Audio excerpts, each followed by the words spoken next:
তো আজকে আমি চলে এসেছি আম পাড়তে। তো আম পেড়ে আজকে আমি আম পোড়া শরবত করব। তো চলো ভিডিওটা বানিয়ে আমাদের প্রচুর বড় একটা গাছ আছে, আমের গাছ। এই দেখো, দেখেছো চারিদিকটা, চারিদিকটাই শুধু আমের গাছ আর আমের গাছ, একটাই গাছ প্রচণ্ড বড় একটা আম গাছ। আর এই দেখো কত আম হয়েছে গাছে, এই দেখো কত আম, দেখেছো প্রচুর আম হয়েছে। এই দেখো আমি 3টা আম পেড়ে নিয়েছি, এবার আমগুলো পোড়াতে দেবো। তো চলো, এই দেখো আমি উনুনের মধ্যে আম দুটো দিয়ে দিয়েছি। আর গ্যাসের চেয়ে উনুনে করলে বেশি ভালো হয় এগুলো। আর আমি ফ্রাই প্যানে নিয়ে নিয়েছি জিরে, এবার জিরে কটাকে ভেজে নেবো ভালো করে। তো এই দেখো আমি জিরে ভাজছি। তো আমার জিরে ভাজা কমপ্লিট হয়ে গিয়েছে। তো এবার এটাকে গুঁড়ো করে নেবো ভালো করে। জিরে ভাজা কমপ্লিট হয়ে গিয়েছে, এবার আমি এটাকে গুঁড়ো করে নেবো হেমানদিস্তায়।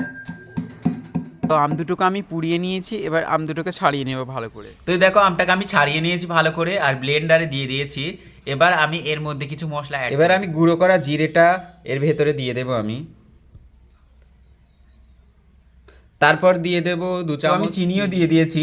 2 চামচ চিনি দিয়েছি আমি, আর সামান্য একটু লবণ দিয়েছি। সামান্য একটু লবণ দিয়েছি, তার কারণ হলো পরে বিট লবণ অ্যাড করব তার জন্য। এবার এটা আমি ব্লেন্ড করে নেব। তো এটাকে ব্লেন্ড করা হয়ে গেল, এবার এটাকে নিয়ে এবার শরবত বানাবো চলো। এবার ব্লেন্ড করা আমটাকে আমি গ্লাসের মধ্যে দিয়ে দেবো।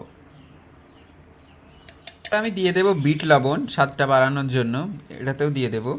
তারপর এটাকে একটু ডেকোরেশন করে দেব, দুটোতেই ডেকোরেশন করে দেবো একটু।